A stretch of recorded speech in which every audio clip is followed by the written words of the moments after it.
Thank you, Alexander, very much for your speech. You mentioned quite a few significant topics, and the one that I captured is the quote that you said, sometimes politics needs to step back and let economy do what it does best and give room for it to breathe.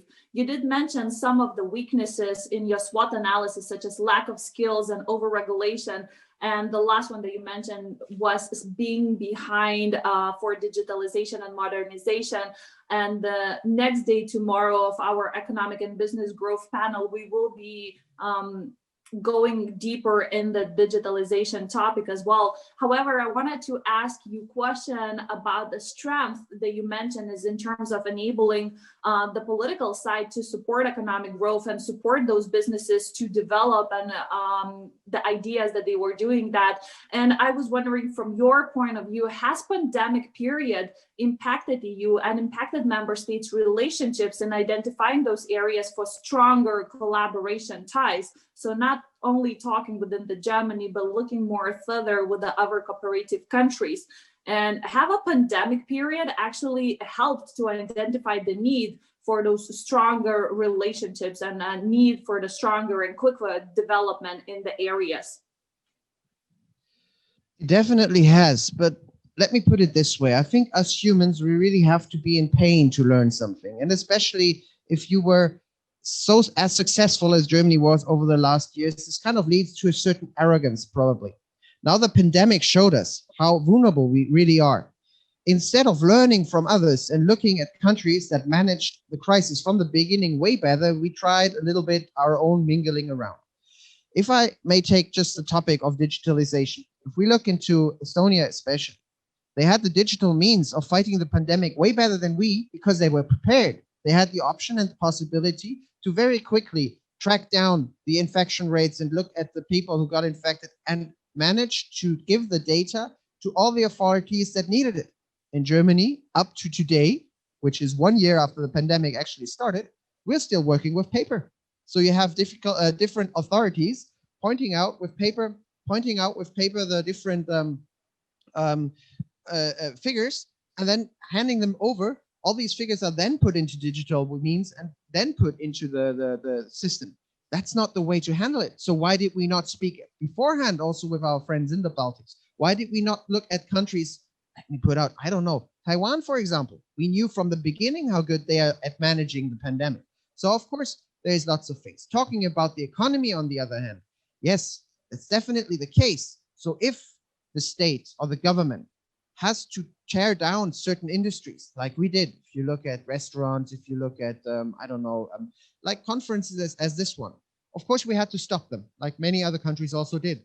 And then you have to make sure as a government that you kind of make sure these markets survive. Nobody knows how long the pandemic will go on. Of course, now we see that there is hope with all the vaccines. Once again, we could learn from other countries. Looking at some countries manage the vaccine management, I'm quite embarrassed that an industrial state like Germany is not able to at least learn from our friends.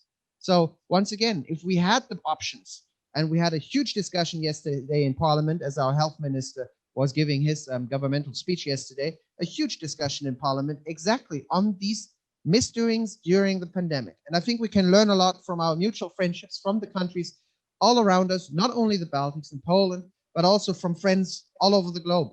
And that's what we should do, because fighting this pandemic is not who's best and which nation does. It's not a race of however you want to call it, who wins. No, it's a global pandemic that we all have to face together. We have to win this together. The faster we get back to normality, the better it is for all of us and for prosperity of this globe. So let's work on it. And I'm quite sure we could learn a lot in Germany. Unfortunately, sometimes I have the feeling we're just not willing to accept that other countries might also have better ideas and better ways of doing something. That's one thing we can definitely learn from many other countries. Absolutely. And as well, you mentioned a very important topic about the speed of the change that we were talking about. we are witnessing how quickly the digitalization became not a good to have thing, but almost a necessity to have in order to deal with the pandemic in terms of the numbers, in terms of the statistics, in terms of economic growth as well. So we are witnessing the problem, not so much of the digitalization and economy, but at the same ability to very quickly adapt to the change and incorporate the change in the larger organizations, such as governing bodies and such as geopolitical and economic situations as well, how quickly we can make those changes and that transition moving into more hybrid model between the paper and the digitalization, and between the governing model and the more modernized and e-friendly and digital friendly system as well. You know, I think it's some of the weaknesses I pointed out, or at least the risks that I pointed out. It's a mindset question. And if you don't manage to already teach your children to be technologically open, to be open for these kind of digital ways, new ways of experimenting with technologies, then it's very difficult to have this change and to have the adaptation in the situation where you need it. Let me just give you one example. My grandfather, who founded the company, he never used a computer. He didn't even know how to do it. And in the end, when he was still managing in the end of the 90s, well, he asked me, being his grandson, and my father, to turn on the computer, print out the emails and show them to him. My father, who at least uses the computer, is still way far behind. He never used Zoom. He never used Skype. He didn't use all these means until now, when the pandemic actually happens. And suddenly, when he was forced to use them due to other, that's when he started to also not only use them, but also enjoy them, like them, because there's benefits to go along with it. And looking at myself, it's the same thing.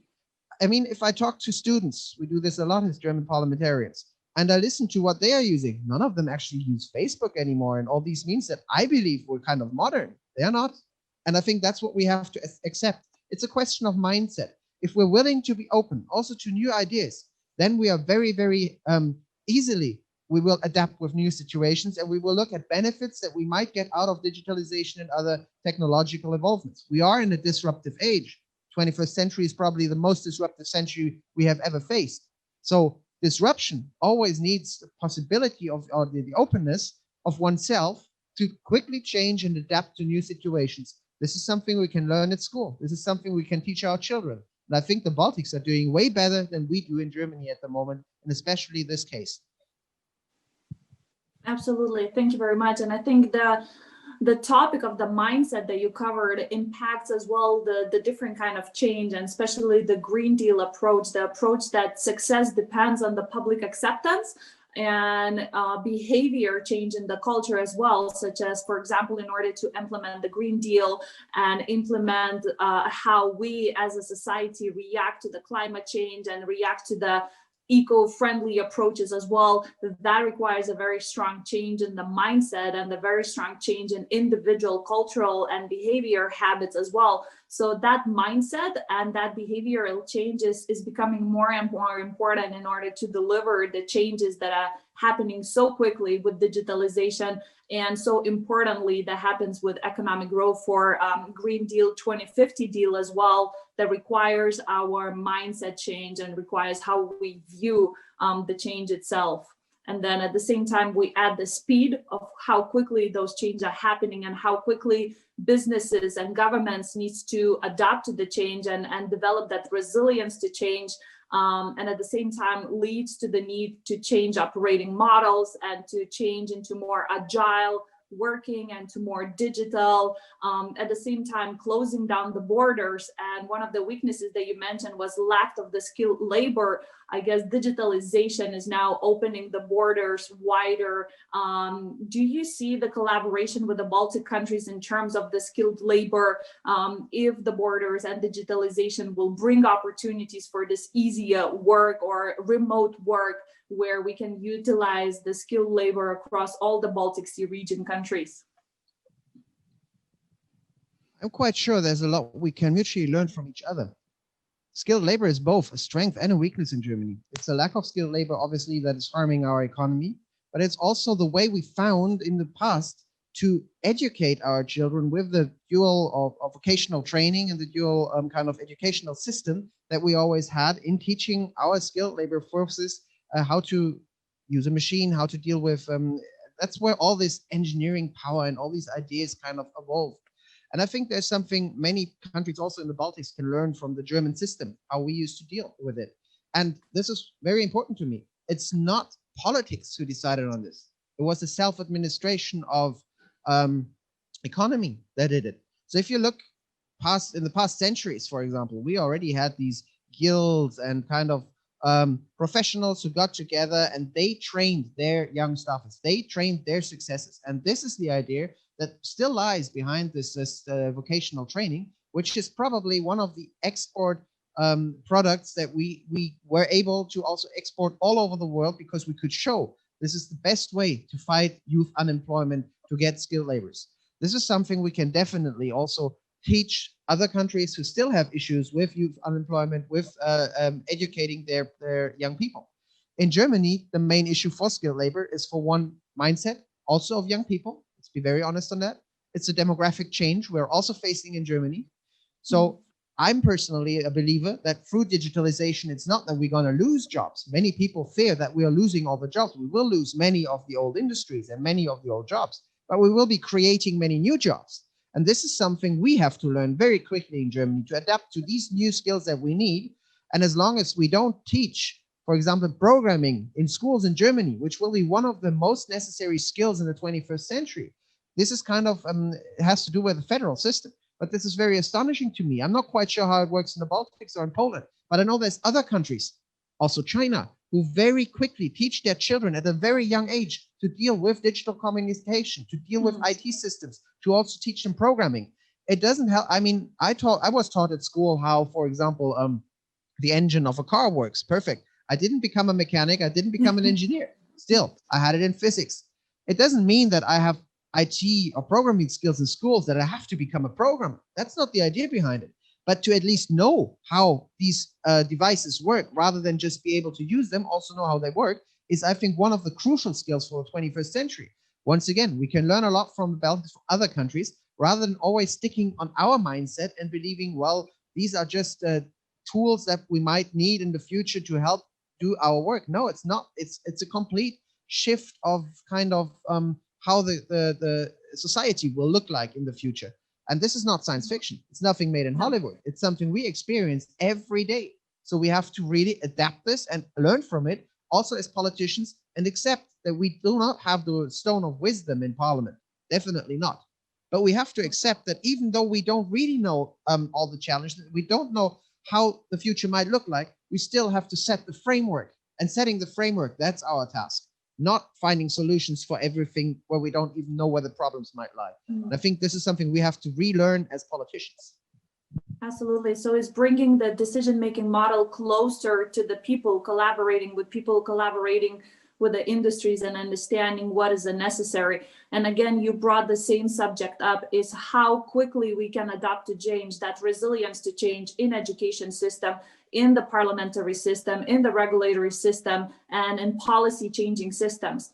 So we have one question from our listeners in a crowdcast, and I guess that's based on the current situation in the world. The question is related to Brexit, and it is asking, how do you think Brexit will impact German economy or the Baltic Sea economy together? Do you see a direct impact or the quick impact that the Brexit might have in a short term and a long term as well?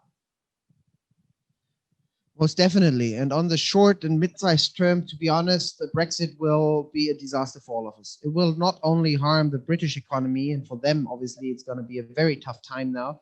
It might very well be that the British pound might lose a lot of wealth. It might be that there might be shortages of some products. It might well be that there is a even bigger unemployment in Great Britain in the future. On the short run, this is a huge challenge for Britain. It will also harm us in Europe and the European countries, some more, some less. I think Belgium will be quite heavily infected. Also in Germany, many of my friends who run companies already have issues. Let me put out, for example, one good friend of mine, Winterhalter, they are heavily infected also in Britain by the Brexit. But on the long run, and this is once again something we might have to learn also from the British. Because it really depends on the UK now, how they will deal with their new freedom, I would call it, that they gained for themselves on the legislative part. If they manage it well, they do have a chance on the long run to have a prosperous country. But many of these, I would say, half-truths that also Boris Johnson was promising to his people and the Tories, the dream of global Britain, etc., etc. The world has changed, and Great Britain is not what it used to be a long time ago. Reviving the Commonwealth and all these dreams is not as easy as they thought. At the moment, they're working on 50 different, no, they already ratified or closed 50 different free trade agreements. Many of them were just rollovers from the European trade agreements. But if you look at the real figures, even though with these 50 trade agreements, they still don't get any close to what they really need to keep up the prosperity. So it will be quite a long journey for the British. The question is, how will they manage it? And we can't really influence this as the Europeans at the moment.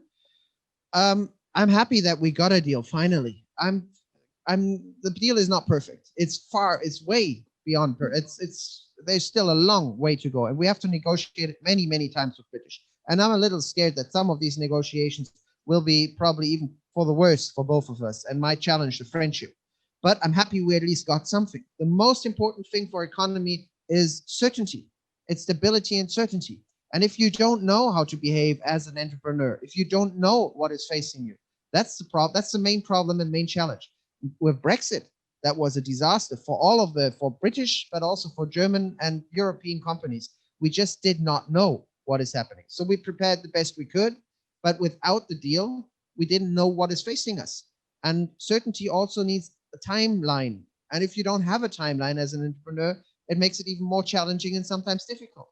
And I believe on the long run, Brexit might be, even for the benefit of both, of Great Britain and of the UK, if the UK manages to become a speedboat, and they are very close and dear friends to us, and they're very close to Europe. And if we manage to have a close economy, then they might be the speedboat, looking for new opportunities, looking for new possibilities, technological openness. It might be a little experiment that we might be able to learn on the European Union. We might be able to learn also from the UK once in a while. On the other side, and that's going to be the crucial topic, is the UK willing to stick along with its European partners, or are they orientating completely differently? If they lose all the standards that kind of make us work together, then we might face a challenging 21st century, because I don't believe personally that it's possible to have this little island of UK being the dream of Singapore. This is what UK sometimes also pointed out. They want to be like Singapore in ASEAN. And this is, I think, a wrong thinking on the British side. So it will be definitely the British politicians that might have to choose their way. And there might be an opportunity for both of us.